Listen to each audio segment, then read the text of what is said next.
तो कभी सोचा है आपने कि हम जो जीवन जी रहे हैं वो वास्तव में कितना असली है, कितना रियल है? बात करते हैं एक ऐसे ग्रंथ की जो इस सवाल को बहुत गहराई से समझाता है। योग वशिष्ठ। योग वशिष्ठ कोई साधारण धार्मिक पुस्तक नहीं है, पर यह संवाद है महर्षि वशिष्ठ और भगवान राम के बीच का।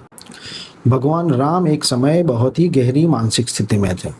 उन्हें अपना जीवन अर्थहीन लग रहा था। तब महर्षि वशिष्ठ उन्हें समझाते हैं कि समस्या बाहर की दुनिया में नहीं है, समस्या मन की समझ में है। योग वशिष्ठ ग्रंथ बार बार कहता है कि मन ही संसार है। इसका मतलब ये कि हम जो कुछ भी अनुभव करते हैं, चाहे सुख हो, दुख हो, डर या असफलता, ये सारी चीजें पहले मन में बनती है। बाहरी दुनिया एक ट्रिगर हो सकती है, लेकिन अनुभव मन के अंदर ही बनता है। इसीलिए योग वशिष्ठ ग्रंथ समझाता है कि अगर मन शांत हो जाए तो संसार का बंधन समाप्त हो जाता है। ये ग्रंथ समझाता है कि संसार कोई ठोस या सॉलिड वस्तु नहीं है, पर ये एक प्रकार का प्रोजेक्शन है।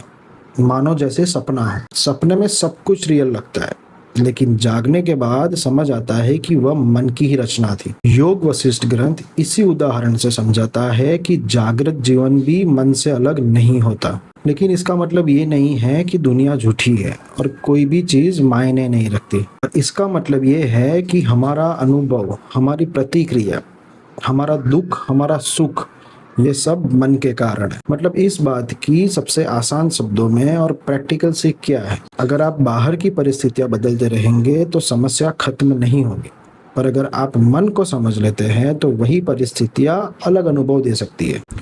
योग वशिष्ठ ग्रंथ का पूरा फोकस इसी पर है, बाहरी नियंत्रण के बदले आंतरिक समझ। अगर आप जीवन को सच में समझना चाहते हैं तो केवल बाहरी घटनाओं को नहीं, अपने मन को समझना शुरू करें। संसार बदलने से पहले उसे देखने वाला मन समझना जरूरी होता है।